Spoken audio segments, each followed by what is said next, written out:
Hello friends, आज की इस वीडियो में आप सभी का स्वागत है जिसमें हम करने वाले हैं क्लास 9th का मैथ। ठीक है, ये चैप्टर चल रहा है वृत्त, 10वां चैप्टर। ठीक है, ये लास्ट होने वाला है, आज हो सकेगा तो कर देंगे लास्ट। ठीक है, 4 क्वेश्चन रह गए हैं, और ऐच्छिक है तो ऐच्छिक आप खुद से कीजिएगा। होमवर्क रहेगा पूरा प्रश्नावली 10.6 ऐच्छिक है तो सारे प्रश्नावलियों का से रिलेटेड क्वेश्चन उसमें दिया रहता है, तो आप उसको खुद से कीजिए। ठीक है, उसके नीचे लिखा भी होता है यह प्रश्नावली परीक्षा की दृष्टि से नहीं है, नहीं दिया है, ऐसा से कुछ लिखा रहता है। तो आप एक बार उसको भी कर लीजिएगा, जरूरी नहीं है कि मतलब उसमें से परीक्षा में नहीं आएगा, उस तरह क्वेश्चन आ सकते हैं। ठीक है, तो आप उसको एक बार देख लीजिएगा। ठीक है, हम मेन प्रश्नावली करवा रहे हैं तो उसको आप खुद से करिए, क्योंकि इतना करवाने के बाद आप उतना तो कर ही सकते हैं। ठीक है, अगर आपको कोई भी क्वेश्चन नहीं समझ में आती है तो आप कमेंट कर सकते हैं, या फिर आपको कोई क्वेश्चन पूछनी है तो जाइए चैनल पर, वहाँ पर आपको व्हाट्सएप ग्रुप का लिंक मिलेगा, तो वहाँ से आप ज्वाइन होकर आप मैसेज भी कर सकते हैं। जो भी क्वेश्चन नहीं आ रही है, जिसका भी नहीं आ रहा है जिस चैप्टर से रिलेटेड, ठीक है, आप उसका फ़ोटो खींचिए और भेज दीजिए। ठीक है, तो चलिए यहाँ से हम शुरू करते हैं आज जो है 9वां क्वेश्चन से। ठीक है, प्रश्नावली है, प्रश्नावली 10.5। प्रश्नावली क्या है? 10.5 है। तो हम क्वेश्चन की बात करते हैं तो क्या लिखा है? लिखा है कि दो वृत्त की दो बिंदुएं हैं। 9वां क्वेश्चन है, क्या लिखा है कि दो वृत्त की दो बिंदुएं हैं, जैसे कि दो वृत्त हैं। ठीक है, क्या लिखा है कि दो वृत्त की दो बिंदुएं बी और सी पर प्रतिच्छेद करते हैं। जैसे कि दो वृत्त बना दिए, ठीक है, एक यह वृत्त हो गया और एक इस तरह से वृत्त हो गया। ठीक है, ये दो वृत्त है, तो इसकी जो दो बिंदु है बी और सी पर क्या कर रहे हैं? दोनों वृत्त एक दूसरे को प्रतिच्छेद कर रहे हैं बी और सी पर। तो यहां से जब ये बी और सी पर प्रतिच्छेद कर रहे हैं तो उसके बाद यहां पर आपका लिखा है ना कि बी से जाने वाले दो रेखाखंड, बी से जाने वाले दो रेखाखंड ए बी डी और बी पी क्यू, रुकिए बनाते हैं। ठीक है, बना लेते हैं, बात करेंगे हम फिर उसके बाद। देखिए क्या लिखा है कि इसका चित्र दिया है। हाँ, देखिए बी से जाने वाले, क्या लिखा है कि बी से जाने वाले रेखाखंड ए बी डी, ए देखिए रेखाखंड बी से जाने वाला ए बी डी हो गया, ए रेखाखंड हो गया, ए और डी हो गया। और एक कौन सा है? ए वाला, ए, और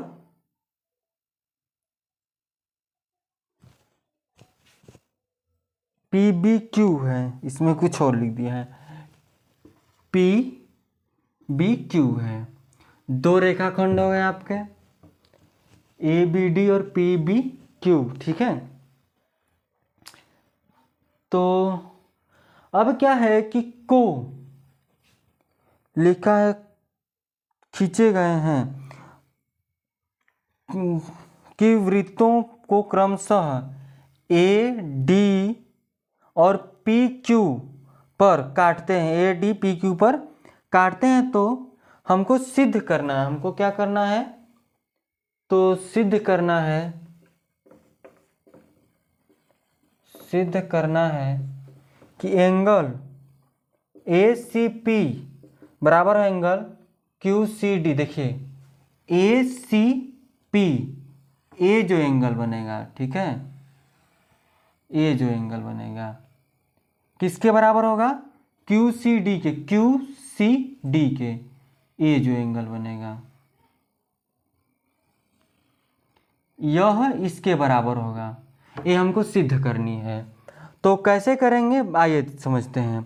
हम बड़े वृत्त की बात कर लेते हैं, ये बड़े वृत्त की। ठीक है, लिखेंगे बड़े वृत्त में, बड़े वृत्त में क्या है कि एंगल जो होगा ए सी पी, देखिए ए सी पी बराबर होगा एंगल ए बी पी के, किसके, एंगल ए बी पी के। समीकरण मान लीजिए किसके अनुसार बराबर होगा, तो एक ही वृत्त खंड में बने कोण, एक ही वृत्त खंड में बने कोण हो गए, ठीक है, ये हो गया। अब देखिए दूसरे की बात करते हैं। देखिए ए बी पी बराबर होगा कोण डी बी क्यू के, किसके अनुसार,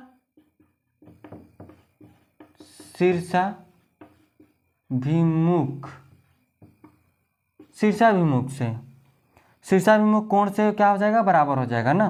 तो अब आइए इसको हम करते हैं लिखते हैं समीकरण 1 और 2 से।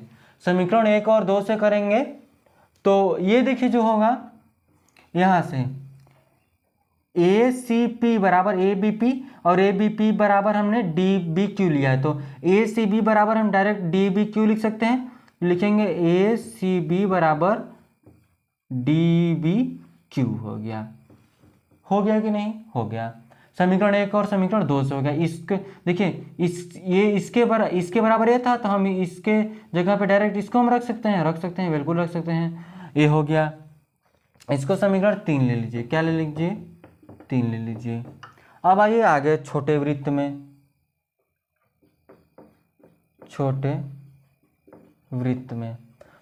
में बात करते हैं। जो बनेगा ये D B Q, angle D B Q बराबर होगा किसके, डी सी क्यू के, किसके, या फिर लिखेंगे इसे क्यू सी डी के। समीकरण इसको 4 ले लीजिए, ठीक है, समीकरण 4 ले लीजिए। देखिए यहाँ से एक किसके अनुसार बराबर होगा, है एक वृत्त खंड में बने कोण, यही लिखिएगा, ठीक है, इसको लिखिएगा यहाँ पर, ठीक है, इसीलिए बराबर होगा छोटे वृत्त में। तो आप देखिए यहाँ से समीकरण 3 और 4 से, 3 और 4 से क्या हो जाएगा, अब देखिए हम डी बी क्यू बराबर हम क्या लिखें, A C D, D B Q यहाँ भी है, डी बी क्यू यहाँ है, तो डी बी क्यू बराबर क्यू सी डी, तो हम डी बी क्यू के जगह हम क्यू सी डी लिख सकते हैं कि नहीं लिख सकते हैं, क्योंकि हम समीकरण ले रहे हैं। तो लिखेंगे ए सी पी बराबर एंगल क्यू सी डी, यही हमको क्या करनी थी, प्रूफ करनी थी, ठीक है, एकदम आसान था। चलिएगा आगे चलते हैं, ठीक है, ये हो गया, ये आप इसको उतारिए फटाक से, ठीक है, हम आगे चलते हैं। अगला जो क्वेश्चन है वो 10वां क्वेश्चन क्या बोला है कि यदि किसी त्रिभुज की 2 भुजाओं को व्यास मानकर, यदि किसी त्रिभुज की 2 भुजाओं को व्यास मानकर वृत्त खींचे जाए तो सिद्ध कीजिए कि इन वृत्तों का प्रतिच्छेद बिंदु तीसरी भुजा पर स्थित है। तो इसको इरेज करते हैं, ठीक है, फिर आगे चलेंगे। देखिए यहाँ से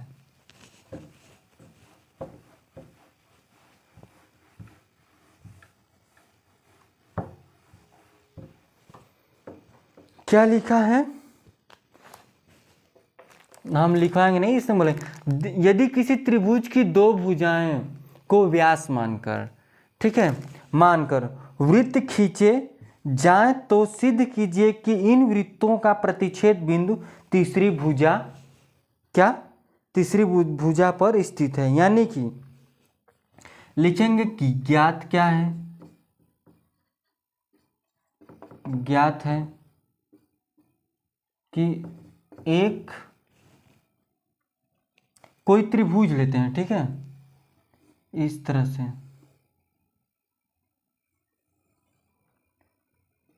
ए बी सी, एक त्रिभुज ए बी सी जिनमें हम क्या लेंगे, यह देखिए ना, इनकी दोनों भुजाओं को हम क्या ले लेंगे,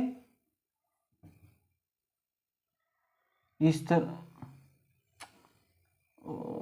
अच्छा पहले बना लीजिए, वृत्त ही बनाते हैं। अच्छा ऐसे मतलब ऐसे ही बनता, मतलब ऐसे इधर हो जाता इधर हो जाता। तो पहले जैसे कि हम एक इस तरह से वृत्त बना लेते हैं, ठीक है। ये मतलब पहले त्रिभुज बनाएंगे, त्रिभुज के आधार, त्रिभुज पर ही ये होगा, ठीक है। इस तरह से है, इस तरह से क्या है कि एक त्रिभुज है, दिया है, ज्ञात है कि एक त्रिभुज ए बी सी, ए पूरा यहाँ तक पूरा बनेगा ना, क्योंकि व्यास है ना, व्यास है तो पूरा बनेगा, ठीक है। ये हो गया ए बी सी, व्यास हो गया। तो ए बी सी व्यास है, तो ए जिनमें ए सी और क्या,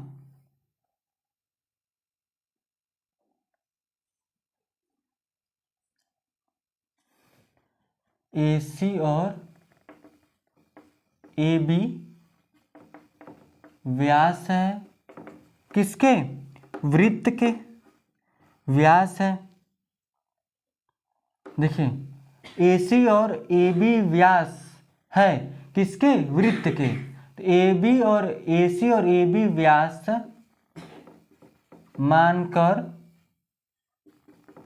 दो वृत्त खींचे गए हैं, ठीक है। इसका केंद्र हम लेते हैं O, और यहां से O डैश, सॉरी ये केंद्र से ही हो, व्यास तो केंद्र से होकर जाएगा ना। यहाँ पर देखिए मान लीजिए केंद्र है, ठीक है। तो O और O डैश हो गया, समझ में आया। तो ये तो हो गया केंद्र। तो अब क्या कर लेते हैं, उसके आगे क्या पूछा है कि इन वृत्तों की प्रतिच्छेद बिंदु तीसरी भुजा पर स्थित है, ठीक है। तो हम क्या कर लेते हैं कि ये जो है यहाँ से, हाँ इसको लेते हैं डी, क्या ले लेते हैं, डी ले लेते हैं ना, क्या ले लेंगे, डी ले लेंगे।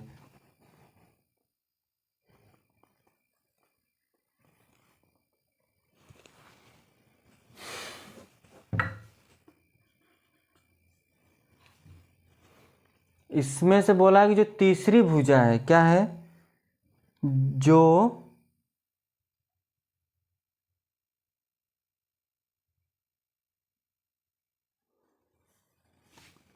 इस तरह से इस पे लंब है, क्या बोला है कि इन वृत्तों की प्रतिच्छेद बिंदु तीसरी भुजा पर स्थित है, यहाँ पर, ठीक है। यहाँ पर डी इसको ले लीजिए। तो इसमें लिखेंगे हम सिद्ध करना है, सिद्ध क्या करना है कि जो सी, ठीक है, जो सी है, बी है और डी है, देखिए सी बी और डी है, एक या फिर डी संरेख है, संरेख है, ये सिद्ध करना है। यानी कि इन वृत्तों का प्रतिच्छेद बिंदु तीसरे भुजा पर स्थित है, यानी कि इसको हमको संरेख सिद्ध करनी है। तो कैसे करेंगे, तो वृत्त पहले में आइए, वृत्त पहला कौन सा ले लीजिए, ये छोटा वाला लीजिए, और बड़े वाले को दूसरा ले लीजिए। तो वृत्त फर्स्ट में क्या लिखेंगे, वृत्त फर्स्ट में क्या लिखेंगे, जो AC है, वृत्त फर्स्ट में AC क्या है, AB एक व्यास है कि नहीं, तो एंगल जो होगा ए, एंगल क्या, ए डी बी, वो 90 डिग्री है, क्योंकि अर्धवृत्त क्या है कि अर्धवृत्त, अर्धवृत्त में बना कोण 90 डिग्री का होता है। अब देखिए वृत्त दूसरे की बात करते हैं, तो जो उसमें क्या है कि ए सी एक व्यास है कि नहीं है, तो एंगल जो होगा ए डी सी वो 90 डिग्री हो जाएगा। इसको ए वाले को समीकरण 1 लीजिए, इसको समीकरण 2 लीजिए, और कारण क्या लिखेंगे, यही कारण यहाँ पर छाप दीजिए। ठीक है, समझ में आया। तो समीकरण 1 और समीकरण 2 को क्या करते हैं, समीकरण 1 और समीकरण 2 से लिखेंगे क्या, समीकरण 1 और 2 से। तो क्या हो जाएगा, देखिए दोनों 90 डिग्री, यानी कि दोनों को हम बराबर लिख सकते हैं। क्या लिख सकते हैं, आपका बराबर लिख सकते हैं एंगल, यानी कि ए डी बी बराबर होगा एंगल ए डी सी के। जब दोनों क्या हैं, बराबर हैं, तो ये आप क्या लिख सकते हैं कि यह एक देखिए ये दोनों बराबर है, ये बराबर है, तो ये संरेख, ये जो रेखा हो जाएगी संरेख हो जाएगी। क्या हो जाएगी, संरेख हो जाएगी। यह एक रैखिक युग्म बनाते हैं। देखिए जो एंगल ए डी बी है तथा एंगल ए डी सी एक रैखिक युग्म बनाती है, एक रैखिक युग्म बनाती है। ठीक है, जब ये रैखिक युग्म बनाती है तो ये बी डी सी जो होगा वो संरेख होगा, बी डी सी जो होगा वो आपका संरेख हो जाएगा। ठीक है, तो चलिएगा हम अगला क्वेश्चन को देख लेते हैं, 11वां क्वेश्चन। ठीक है, 11वां क्वेश्चन ये देखिए, लास्ट में लिख लीजिएगा कि जो ए डी बी तथा ए डी सी है वो एक रैखिक युग्म बनाता है। तो लास्ट में लिखिएगा कि जो बी डी सी है वो संरेख होगा, बी डी सी संरेख है। इसीलिए जो इसकी तीसरी भुजा है वो क्या करना है हमको, तो प्रतिच्छेद बिंदु तीसरी भुजा पर स्थित होगा, ये आप लिख लीजिएगा। ठीक है, तो चलिए चलते हैं हम नेक्स्ट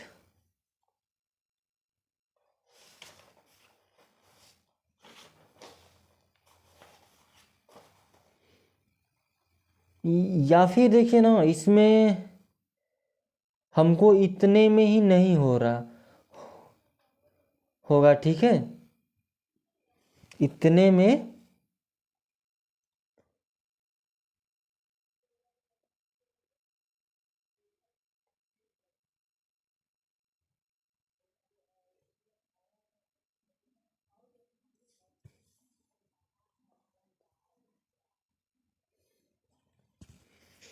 चलिए ये तो हो गया ख़त्म।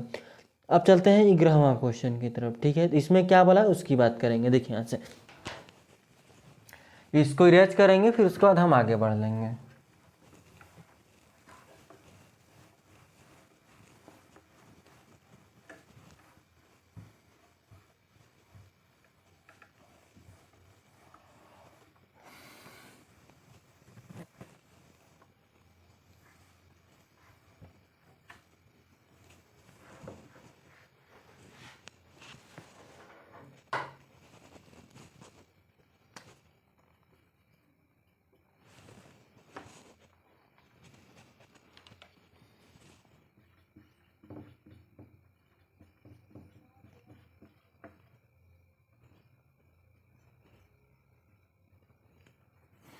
ग्यारहवां क्वेश्चन है, क्या लिखा है कि हम सब पढ़ रहे हैं। ठीक है, उभयनिष्ठ कर्ण एसी वाले दो समकोण त्रिभुज, उभयनिष्ठ कर्ण वाले एसी वाले दो समकोण त्रिभुज हैं। ठीक है, एसी कर्ण है। ठीक है, समान है, जैसे कि इस तरह से है ए और सी। ठीक है, इस तरह से है, यहाँ से इस तरह से, इस पर एक लंब है, ये सब लंब है, तो AC हो गया। ठीक है, तो AC क्या, दो समकोण त्रिभुज है, ABC और ABC और ADC, यहीं लिखे हैं, लिखिए, या फिर ABCD ऐसे लिखते हैं, ABC और ADB, ये समकोण त्रिभुज हैं। ये तो हो गया क्लियर। तो हमको सिद्ध करना है, सिद्ध करना है कि एंगल जो होगा CAD होगा एंगल CBD के बराबर। देखें, CAD इसके बराबर होगा CBD। 1 सेकेंड, किसके किसके बराबर कर दिया है? एंगल CBD बराबर होगा एंगल A, सही लिखा है ना, ACAD,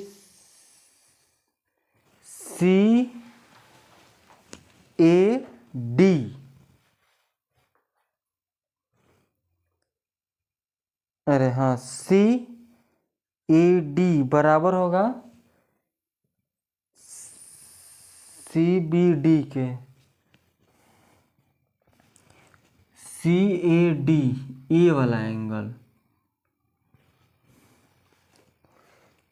CAD सही बन रहा है ना, CAD बराबर होगा CBD के, हाँ यही बोला है, CBD के, ऐसे है यह। ठीक है, इस तरह से है, यानी कि ये वाला इसके बराबर है। तो कैसे करेंगे उस पर ध्यान दीजिएगा। ठीक है, तो सिद्ध करना है तो हमको यहीं तो लिखेंगे, प्रमाण क्या है कि इसमें दिया है कि ADC 90 डिग्री है और ABC भी क्या है, 90 डिग्री है। दोनों क्या है, दिया है, ये दोनों क्या कर दिया है, दिया है। तो जो एक समकोण है, ये क्या है, समकोण है, तो ये क्या कर रहा है ना कि एक अर्ध वृत्त के अगर अंतर देखते हैं, ठीक है, अर्धवृत्त से बना कोण, अर्थात एक वृत्त बिंदु B और D लेते हैं।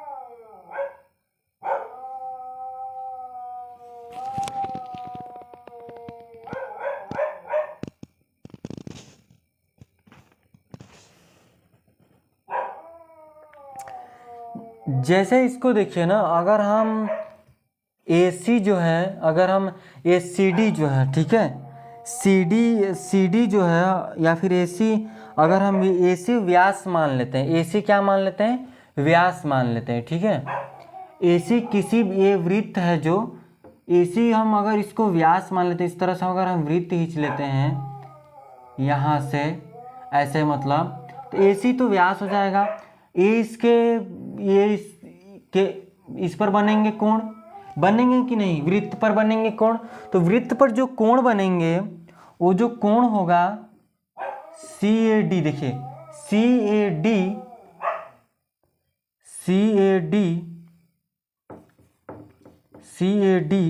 वो बराबर हो एंगल CBD के, क्या हो जाएगा, बराबर है एक ही वृत्त खंड में बने कोण। यहाँ इसके ऊपर लिखिएगा कि जो ये हमने क्या किया कि इस पे एक वृत्त बनाएंगे। ठीक है, जब इस पे एक वृत्त बनाएंगे, आप बना लीजिएगा, इस पे जो वृत्त बनाएंगे तो वृत्त पर जो कोण बनेगा ना, कोण बनेगा वो क्या होगा, वो बराबर होंगे। तो लिखेंगे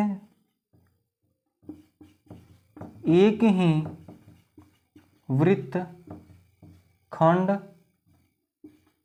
पर बने कोण, इसके ऊपर लिखिएगा कि हमने एक वृत्त की रचना की जिसकी जो जीवा है AC है। यहाँ इसके ऊपर लिखिएगा हमने एक वृत्त बनाया, ये इसके बाहर जो AC उसकी जीवा है, तो AC जीवा है तो ये पूरा इस तरह से बनेगा, तो यहाँ टच करेगा, यहाँ पर यहाँ भी वृत्त टच करेगा, तो ये जो कोण होगा इसके बराबर होगा। हमने अभी पीछे भी एक क्वेश्चन था इसी तरह का, मतलब वृत्त बनाकर, तो उसमें था, तो हमने एक ही वृत्तखंड पर बने कोण की बात होगी, बराबर हो जाएगा। ठीक है, बस इतना ही है, इसमें हो गया प्रूफ, बस इतना ही करना था, बस थोड़ा हिंदी में लिखना है पड़ेगा। ठीक है, इसमें क्या लिख देंगे ना, एक सिंपल सी बात है कि लिखिएगा कि एक हम वृत्त बनाएंगे जिसमें AC क्या होगा, इसकी जीवा होगी जो बिंदु B और D है उसके परिधि पर मिलेंगे। ठीक है, B और D से होकर जाएगी वृत्त, तो ये जो कोण बनेगा इसके बराबर हो जाएगा, किसके अनुसार, एक ही वृत्त खंड पर बने कोण। ठीक है, तो एक आगे है, क्या है ना कि लिखा है कि सिद्ध कीजिए कि चक्री समांतर चतुर्भुज आयत होता है। चक्री समांतर चतुर्भुज जिसकी समान भुजाएं हैं तो वो क्या होता है, आयत होता है, वो कर लीजिएगा सिद्ध। ठीक है, सिंपल से बता, उसको 90 डिग्री सबको ले लेंगे, सम्मुख कोण ले लेंगे, सम्मुख कोण को जोड़ देंगे। ठीक है, सम्मुख कोण क्या ले लेंगे, सम्मुख कोण को क्या करेंगे, जोड़ देंगे। ठीक है, जैसे कि अगर हम चक्री चतुर्भुज लेते हैं, जैसे वृत्त में एक चक्री चतुर्भुज लेते हैं इस तरह से ABCD। ठीक है, तो एंगल जो B होगा इसको बराबर कर लीजिएगा, ये भी 90 हो जाएगा, तो इसके सम्मुख कोण angle B plus angle D जो होगा 180 डिग्री हो जाएगा। ठीक है, तो ये दोनों को हम ले लेते हैं B, तो 2B हो जाएगा बराबर में 180, तो एंगल B जो हो जाएगा 90 डिग्री निकल जाएगा, तो एंगल B 90 डिग्री निकलेगा तो एंगल D भी 90 डिग्री हो जाएगा।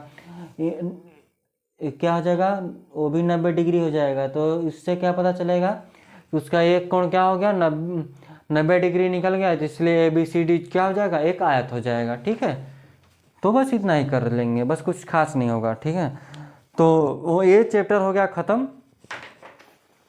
नेक्स्ट वीडियो में बात करेंगे हम रचना के बारे में। नए बुक में रचना है नहीं। ठीक है, नए बुक में रचना नहीं है, डायरेक्ट हीरोन्स फॉर्मूले हैं, रचना नहीं है, लेकिन देख लेंगे थोड़ा बहुत करके, आसान है। ठीक है, रचना भी देख लेंगे, कोई दिक्कत नहीं, ज़्यादा नहीं, 2 या 3 लेक्चर इसका होगा बस।